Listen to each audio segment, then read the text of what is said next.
네, 유가 하락세가 점점 더 짙어지고 있습니다. 간밤에도 4% 이상 급락세를 또 한 번 시현하면서 현재 유가가 45달러 선까지 내려와 있는데요. 갈수록 상황이 더 심각해지고 있죠. 8월에 또 다른 변수로 작용을 하고 있습니다. 전체적인 상품 시장이 이렇게 크게 흔들리면서 시장에 부담감을 안겨주고 있는데요. 하나하나씩 체크해 보도록 하죠. 네, 맞습니다. 중국으로 인한 수요 둔화 전망 속에서 상품 시장이 일제히 내리고 있습니다. 네. 이제 유가는 4개월 내 최저치고요. 또 국제경제의 바로미터라고 불리는 구리 가격이 6년 내 최저치를 보여주고 있는데요. 원자재 가격 하락의 원인을 일단 어디에서 찾을 수 있을지부터 찾아보도록 하겠습니다. MTN의 김종일 연구위원 모시고 이야기 나눠보도록 하죠. 위원님. 네, 뭐 다 아시는 내용입니다. 근데 정리를 하는 것으로 좀 얘기해 보도록 하죠. 우리가 오늘 오프닝을 할 때 신뢰에 대한 얘기를 들었는데 이 신뢰에 대한 것이 점점 떨어지고 있다는 것이 일단 가장 큰 문제라고 보여지는데요. 어디에서 이제 신뢰 상실이 나타나고 있느냐를 점검해 보도록 하겠습니다. 자, 먼저 이제 준비된 그림을 보시면 미국 정책인데요. 금리를 올릴 것으로 예상이 되고 있죠. 근데 금리를 올리게 되면서 2017년부터는 미국도 서서히 국채를 갚아 나가야 되기 때문에 이와 관련된 흐름, 즉 자본을 환수할 것이다라는 시장의 신뢰가 흔들리고 있는 거죠. 그러니까 그동안 돈을 풀었고 그 돈이 여러 시장으로 들어가면서 모든 시장들을 붐업시켜놨는데 미국이 이제 돈줄을 들기 시작하면 결국 달러 쪽으로 돈이 몰릴 수밖에 없고 그러다 보면 원자재 쪽에서 돈이 빠져나갈 거다라는 우려감이 선반영되면서 달러가 최근에 그렇게 큰 폭의 강세를 보이고 있지 않음에도 불구하고 원자재 가격은 크게 흔들리는 모습을 나타내고 있습니다. 그 다음 살펴봐야 될 것은 중국 관련 지표들인데요. 지금 원자재 가격 하락과 원자재 수출국의 이 환율 지수가 같이 떨어지고 있는 상황에서 옆 그림을 보시면 중국 기업의 영업이익도 줄어들고 있고요. 중국 제조업의 가동률도 같이 떨어지고 있습니다. 즉 동행 지표라는 거죠. 중국이 제조업의 거의 전반을 바치고 있는데 중국 제조업의 탄력이 최근에 급격하게 줄어들면서 구조조정까지 진행되고 있는 상황이다 보니까 관련 원자재 수요가 당연히 줄어들 수밖에 없고요. 그러다 보니 당연히 이 달러 정책과 관련된 부담감에다가 중국 재료까지 더해지면서 원자재에 대해서는 점점 빠져나가는 모습들이 계속 발견이 되고 있는 거다 이렇게 볼 수가 있겠고요. 또 하나 이제 중요한 것은 글로벌 교역량이 계속 줄어들고 있습니다. 소규모 개방 경제인 우리나라 입장에서는 가장 아쉬운 지표라고 보여지죠. 이런 글로벌 교역량의 감소 자체가 결국은 투자보다는 소비를 선호하게 만들면서 대표적인 투자 수혜주라고 볼 수 있는 소재 산업재 종목군들을 최근에 어렵게 만들고 있다 이렇게 봐야 될 것 같고요. 전체적으로 또 이제 물가가 앞으로 상승할 것으로 우려가 되면서 이와 같은 여러 가지 우려감들이 동시에 반영되는 것이 결국은 이 원자재 가격을 계속 떨어뜨리고 있다 이렇게 좀 볼 수가 있습니다. 네, 중국에 대한 신뢰도가 낮아져 있는 상황에서 수요 감소에 대한 우려도 있고요. 물가 상승에 대한 부담감도 안고 있는 상황입니다. 그렇다면 관련해서 수주 산업들, 투자자들은 어떻게 대응 전략 세워야 될까요? 네, 일단 준비된 그림을 보시면 지금 여러 번 제가 뭐 이 방송을 통해서 전 시간에도 언급을 드린 내용입니다만 지금 원자재가 빠지고 있는 게 아닙니다. 원자재만 빠지고 있는 게 아니라 원자재와 관련된 모든 것이 다 빠지고 있습니다.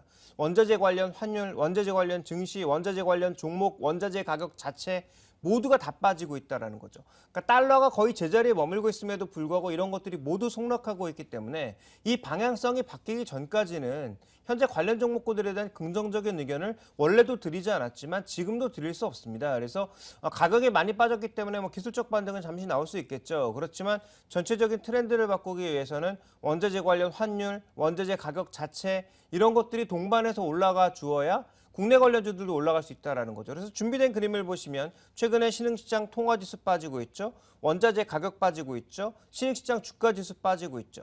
브라질 헤아라 같은 경우에는 이제 뭐 사상 최저치까지 흘러나가고 있는 국면이고요. 베네수엘라 마찬가지고요. 그래서 이런 흐름들을 종합적으로 고려해야 된다라는 거죠. 그래서 최근에 가격이 많이 빠졌으니까 한번 사볼까라고 생각하셨던 분들은 뭐 일시적인 반등, 뭐 단기적으로 치고 빠지기 정도는 가능할 수 있겠지만 아직까지 트렌드 자체, 이 원자재 가격을 짓누르고 있는 트렌드 자체가 쉽게 바뀌지 않고 있는 만큼 해당 종목에 대해서는 저는 뭐 여전히 보수적인 의견을 유지할 수밖에 없습니다.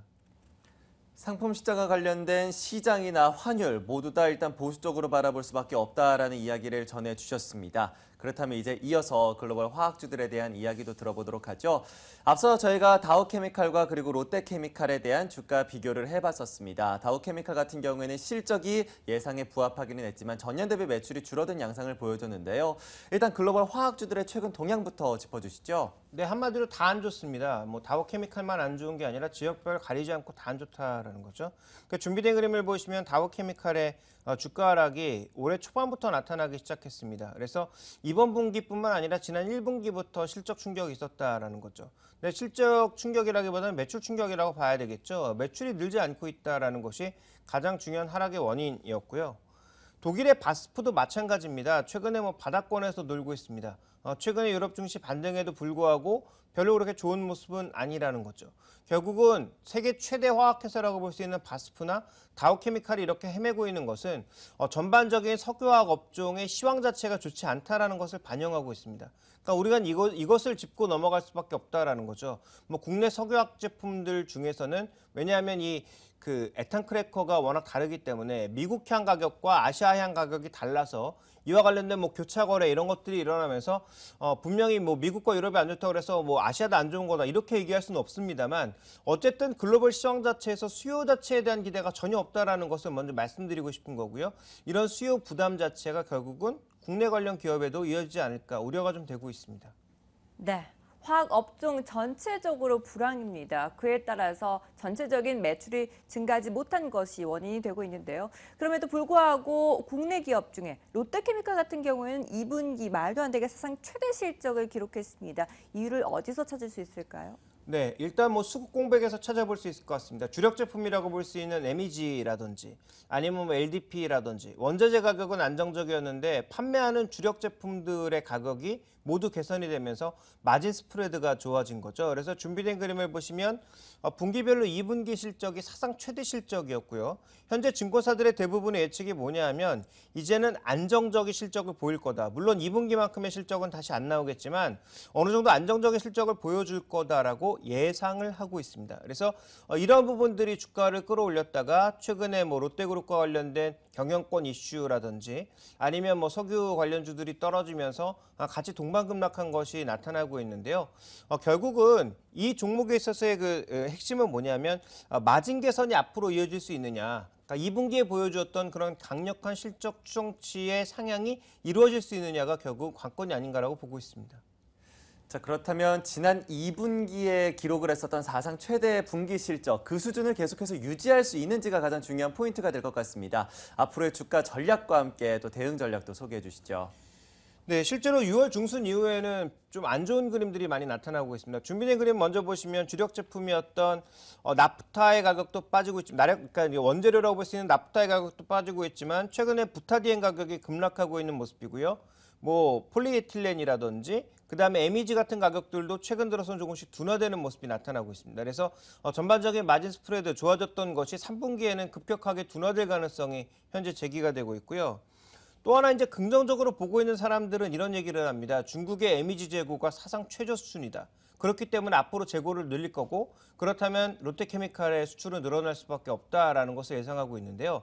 여기서 우리가 한 가지 짚고 넘어가야 되겠습니다. 이게 왜 낮아졌을까요? 재고가 왜 낮아졌는지, 그리고 옆에 보시면 이 가동률인데 가동률이 왜 떨어지고 있는지를 고민해 볼 필요가 있는 겁니다. 전체적인 중국의 MEG 수요 자체가 줄어들었기 때문에 재고도 줄고 가동률도 줄고 있다는 생각도 우리가 뒤집어서 해볼 수가 있는 거죠.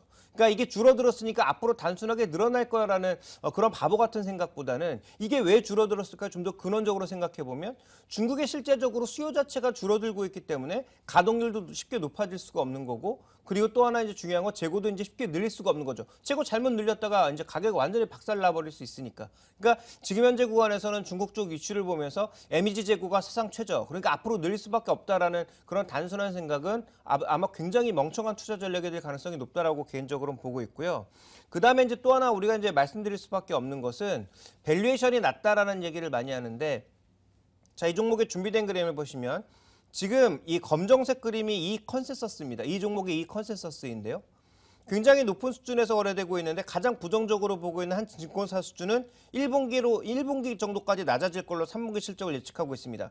그럼 이게 컨센서스니까 가장 높게 보고 있는 데는 한 8천억, 4천억 정도로 보고 있는 거거든요. 그러면 가장 낮게 보고 있는 데가 1,500억, 가장 높게 보고 있는 데가 3분기에 4천억. 이 격차가 2배 이상 나고 있다라는 거죠. 도대체 누구 말을 믿어야 되냐라는 겁니다. 그러니까 아까 얘기했던 신뢰도 문제가 여기서도 흘러나올 수가 있는 거죠. 그러니까 제가 말씀드리고 싶은 궁극적인 것은 이 밸류에이션 자체를 믿을 수가 없다라는 겁니다. 긍정적으로 보고 있는 데는 한없이 긍정적으로 보고 있고 부정적으로 보고 있는 데는 또 너무 부정적으로 보고 있다라는 거죠. 그러니까 전문가도 예측 못하는 이 실적을 우리가 어떻게 믿고 투자를 할 거냐라는 것입니다. 그래서 저는 가장 기본적인 마인드는 석유 업종에 대해서는 굉장히 시클리컬하게 움직일 수 있다라는 점과 또 하나 중요한 포인트는 중국의 수요가 최근에 늘지 않고 있다라는 점을 고려해 봤을 때 2분기만큼의 실적은 안 나온다. 어쨌든 피크아웃은 했다라는 거죠. 그러면 현재 지시하고 있는 현재 가격보다 무려 2배나 되는 45만 원의 그 타겟 프라이스를 목표가를 과연 믿을 수 있느냐? 저는 일단 못 믿겠다라고 보고 있습니다. 그래서 이 종목들에 대한 투자 전략은 뭐 계속 저는 부정적이었지만 아직도 부정적이다. 반등식 매도 관점에 접근하고 있다. 이렇게 말씀드리겠습니다. 석유화학주들이 일단 근본적으로는 중국의 수요 감소에 기인을 하고 있습니다. 이 같은 흐름 속에서 롯데케미칼이 2분기 좋은 실적을 거뒀지만 앞으로의 실적 계속해서 이어질지에 대해서는 의문이다라고 말씀해 주셨으니까요. 이 부분들도 여러분들이 한번 참고해 보셔서 투자 전략을 세워 보셔야겠습니다. 자, 이렇게 해서 글로벌 주요 이슈들 모두 다 분석해 봤고요. 이어서 이제 우리 장에 대한 전략도 세워보도록 하죠. 네, 어제 시장 많이 힘들었는데요. 오늘 시장은 어떨까요? 미리 전망을 하면서 전략 세워보도록 하겠습니다. 오늘 장 선전략 함께 하시죠.